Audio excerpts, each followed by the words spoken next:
Hope you guys enjoy this video right here, man. We talking to Mark. Been flying planes for 35 years, former enlisted Marine. What a great story, man. His dad was a naval aviator in Vietnam. His grandfather was in damn World War II. Shit, listen to this good one. It's a banger, boys. As always, push the subscribe button, share it with your friends, and hit that motherfucking bell that goes ding when we drop some more fire. Enjoy. You talk about Grady. When I was 12 years old, I went and wanted a bicycle. I wanted a 10-speed bicycle. It's 1976. And my father said, well, you already have a bicycle. And I said, well, I want a 10-speed. He goes, well, find a way to make some money and go earn it. I got the lawnmower out. He gave me permission to use the lawnmower, and I had to pay for gas. And for 3 summers, I busted my ass in the Florida sun as a 12-year-old pushing the lawnmower. And it started there. So Mark, it took you 3 summers to raise enough to buy a 10-speed bicycle. 2 summers. 2 summers, solid. Two summers. At $5 a yard. Yeah, man, it's like 2 summers, shit. At 12, right? Like, that's grit, that's determination. You in Florida where it's baking hot. So that was my upbringing, and he didn't have a lot of rules. He just had the few rules that he did have were do it right the first time and attention to detail. And then it was just, you're expected to perform. I mean, it wasn't like yelling and screaming, but you're expected to perform. So from a very young age, I wanted to be a pilot. The problem is, I don't know if you saw it, I took them off a little bit ago. I didn't have 20/20 vision. Okay. And there was no eye surgery then. There was no waivers. Yeah, there was no LASIK, baby. There wasn't none of that. The only other option was what they called a naval flight officer. You sit in the back or the side seat or whatever.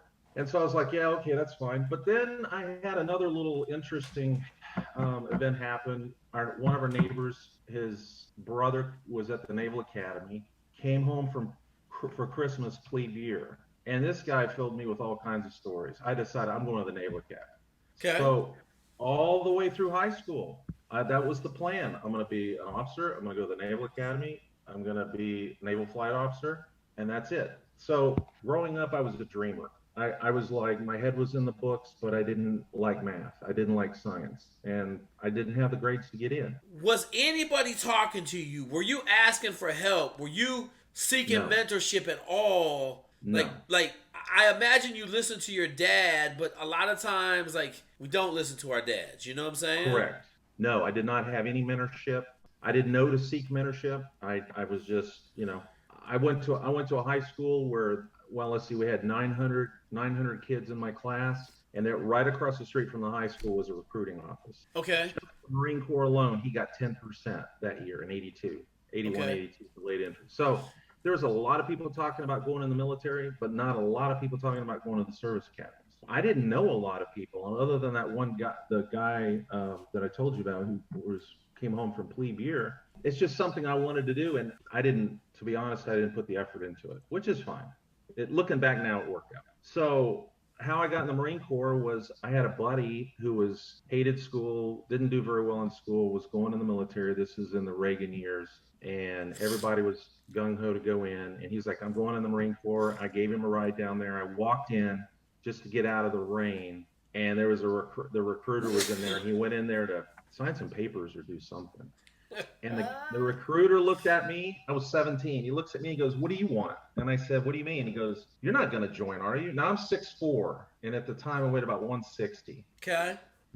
I'm like, what does that mean? He goes, go down to the Navy or go down to the Army. You wouldn't make it. And I went home and I thought about that, and it pissed me off. He got you, man. He hit you with that hard recruiting style. You ain't good enough to be a Marine. That's right. Long story short, it took a year, I guess, and that's what we did. We went in buddy program, delayed entry, buddy program. He got me again on step 2 where, I wanted to go on the aviation side. I wanted to be a navigator on a 130. And he was like, well, the program, you'd have to wait a year. And I don't know, man. At 18, you just want to go. So I went. Just get in, lap move, not a problem. Not true. Not true. At not all. True. In 1982, not true. Got to Paris Island, loved every bit of it. Kicked ass. I mean, I could always run. I could always do pull-ups. I always max sit-ups. It was hard, but it wasn't hard. I played basketball and baseball, and I had a little bit of grit, I guess. So I loved it. And then I got out. I got out of boot camp, went to A school, and the MOS they put me in was aviation supply. They don't even have that MOS anymore. And went to Meridian for 3 months, and then I got orders to, of all places, Memphis, Tennessee, which in that time was all of the A schools for the Navy. All the Yeah, enlisted A schools every were in A school Memphis. used to be in Memphis. Everybody went to Correct. Memphis, to But they Millington. had a reserve. They had a reserve A4 squadron there, and Yep. so that's where I went. So I was there for 2 years, and I thought if there was going to be a low point in my military career of 6 years, that was it. Because I thought this can't be the fleet. This sucks. You know, because we go in there and with active duty guys, and the reserve guys would come in on the weekends, screw everything up, nothing against reserves, and then we put it back together during the week where they weren't there. Yep. And we'd go out on debts. And so I did that for 2 years. And I said, I got to get out of here. Send me to the fleet. So they sent me to El Toro. Okay. Even better, right? Yeah. Woo! Southern California, baby. It was fine. It was fine. I guess I just had the attitude of, I got E4 in 2 years. You know, I just had the attitude of like, I'm going to make the best of it. I was going to college at night. I was flying, taking a private pilot lessons, flying airplanes at the club on base, and just gritted it out. It's like if I didn't know what to do, I would just cry. Which is really good, right? Because a lot of people, if they don't know what to do, they sit there and smoke weed and play video games now. And it's like, look, man, that ain't gonna get you nowhere. Nope, that's not. The other thing in one of your videos that you were talking about was you're talking about how when and you're in the military, anything in life really, you just have events that happen. You have no control over. I have no control over what headquarters Marine Corps wants, what my MOS wants, what my command wants, what my shop wants, the OIC. It just flows downhill, and you just deal with it. So I had a good throughout all of it. I had good OICs. I had a couple knucklehead, E6s that were just I don't know, but it was good. And I think a lot of it had to do with I was there on time. I did what I was told. I wasn't a kiss ass, but I just did the work. Yep. That's it. And I was consistent. So I'm sitting in the base library one day, and I open up the base newspaper, and there's this article about C-130 flight engineers, and it said how they didn't have enough. I went over to the squadron, and I found the shop, I found the gunny, and I said, hey, gunny such and such, and I said, I saw this in the base newspaper. What's the deal? And he told me the same thing I had just read. And I said, how do I do it? He's like, or do you have a maintenance background? No. Well, where are you attached? I told him. He's like, well, I don't know. Well, I kept going back. I didn't go back 10 times. I maybe went back maybe another time. And he's like, well, if you really want to do this, you got to do these things on your off time. You got to go to the pool. You got to do the dunk. You got to do this. So I got permission from my command to do TDY to that squadron. And we started training. And it was like, this is going to be awesome. But then all of a sudden, we got a new commandant who hated air wingers. And he just changed a bunch of stuff in the Marine Corps. So about a quarter of the way into this little process of training, I got orders to Okinawa. And because I was TDY, the squadron couldn't do anything about it. Yep. I had to go back to the other command. And they're like, and by the way, I was close to the end of my enlistment. I had like less than a year, like 11 months. Oh, of course. That's how it works. They ain't sending you to Okinawa. Right. You know, like I tell everybody, a lot of the stuff happens because they know they got you. Right. And so they're gonna get you as much as they can get you. Like they know when you're supposed to get out. They know all that. They're not gonna let you stay right there and get out. Hey, send them to Okinawa for a year. Maybe we're getting to re-enlist. So that's what happened. And I said, well, I was playing the what ifs, and I said, what if I do go to Okinawa when I come back? And they're like, there's no guarantee of anything. I'm like, I'm not doing that. So I stayed at my present command.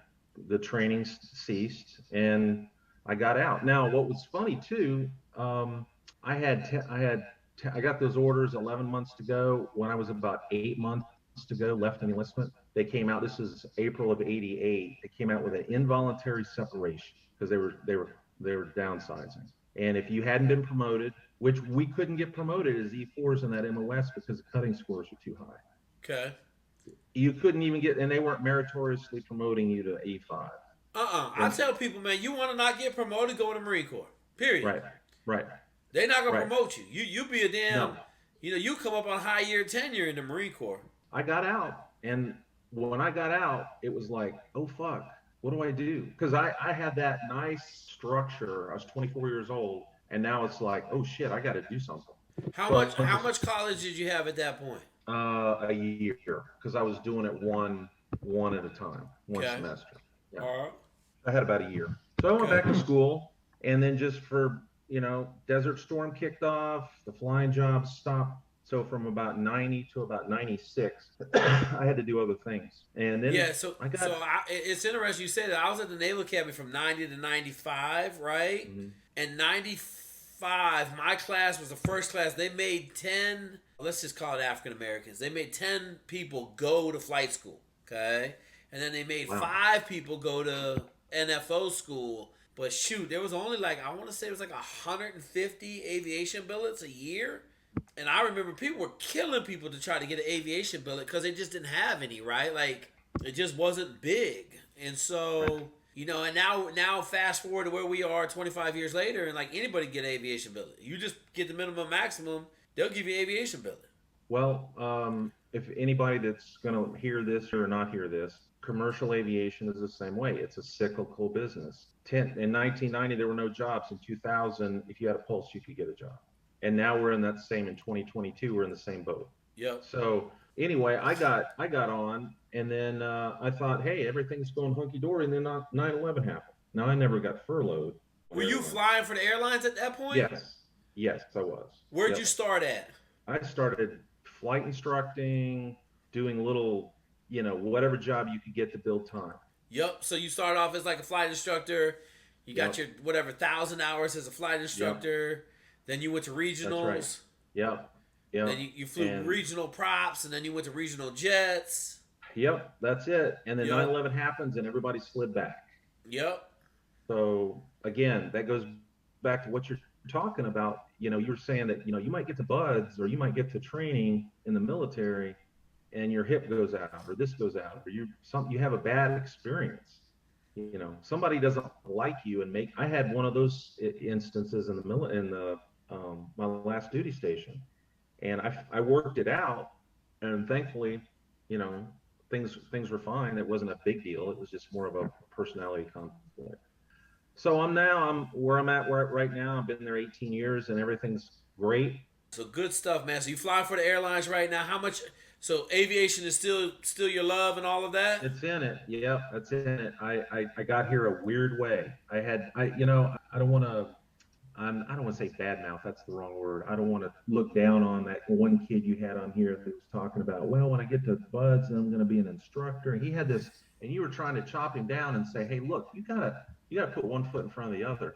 But that's what I had to do. And I probably, looking back, it worked out. But going through the journey, it looked like I was going way the hell, all the way Yep. around that I didn't need to do. There's no direct path.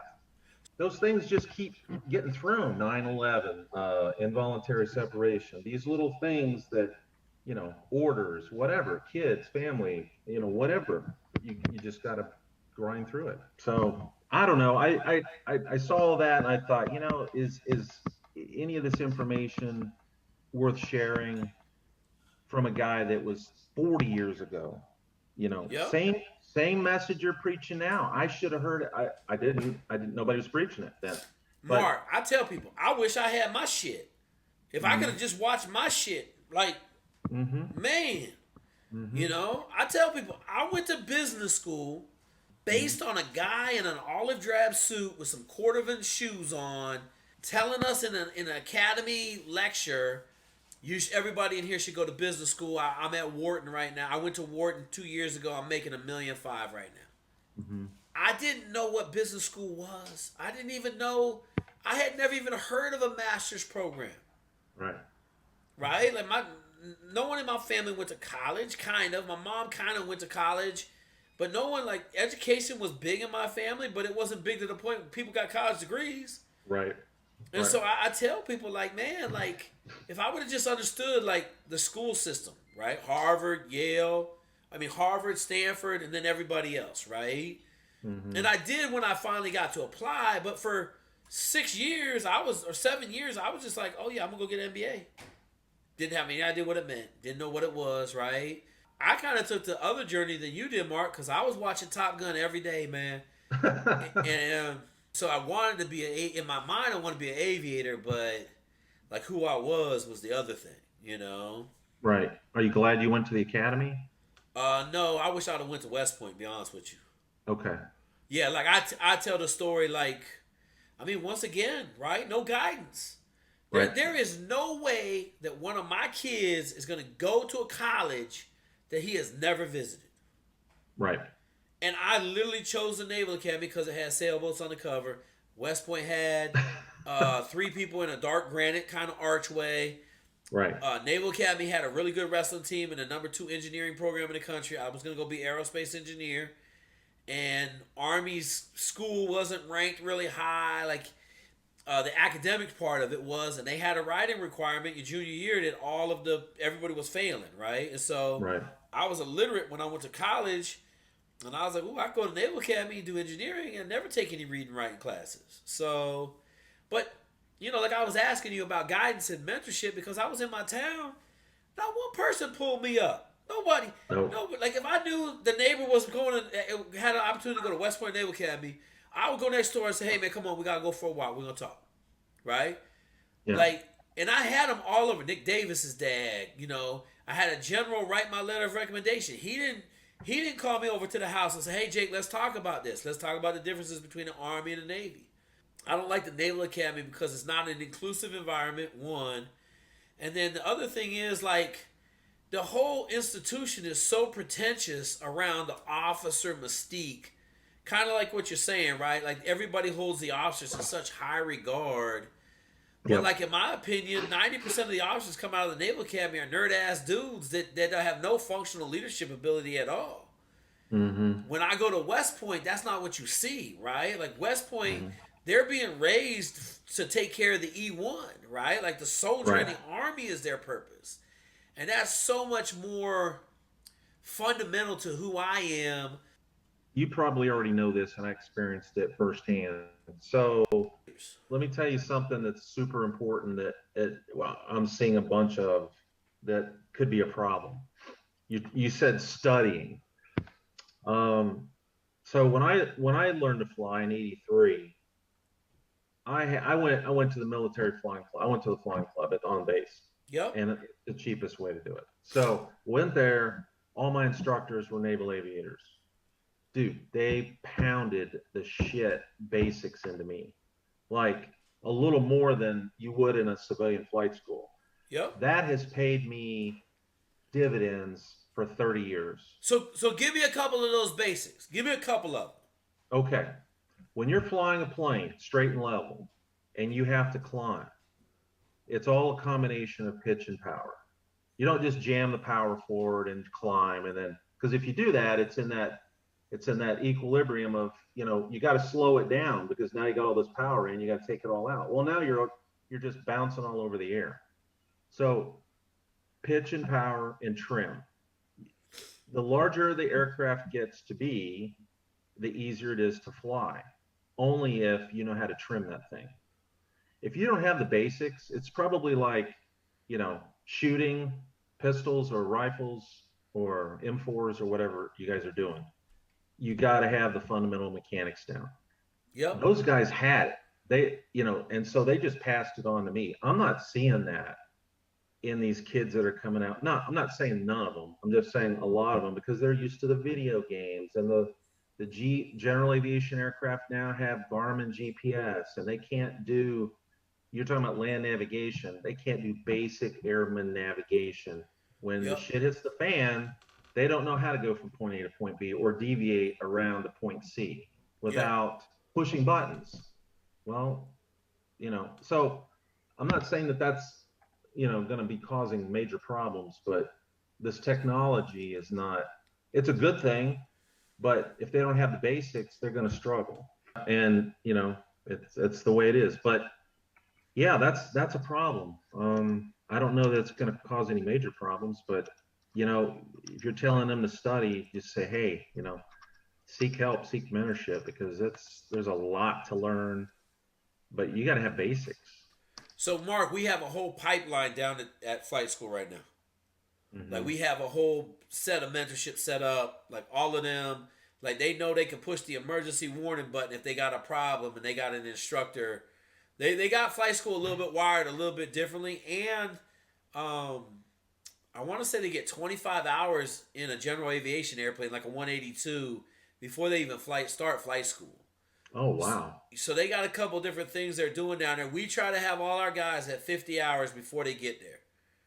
So we've been finding that's been paying huge dividends for us with the guys we've been sending down there to get them like 50 hours. So I got a young dude from the Naval Academy, finished first in powered flight, which is a summer ground school thing they get to go do. And then he was number 2 in his class, and then he was number 2 in his flight training class, but they only had one jet spot. So, and I don't know if you're familiar with this, all the commercial pilots are going in the military. So you got, in a class of 14, you got between 2 and 4 guys that have 1,000+ hours, instrument rating. And so they're killing it. They're killing it. I was going to say, I mean, I know I don't even meet the age requirement, but I'd love to go. I'd do it for free. I don't want to tell anybody that, but just to get the experience, right? Awesome, man. Well, shit, keep on flying, brother. Yeah, I appreciate keep doing what you're doing. Yeah, keep doing what you're doing.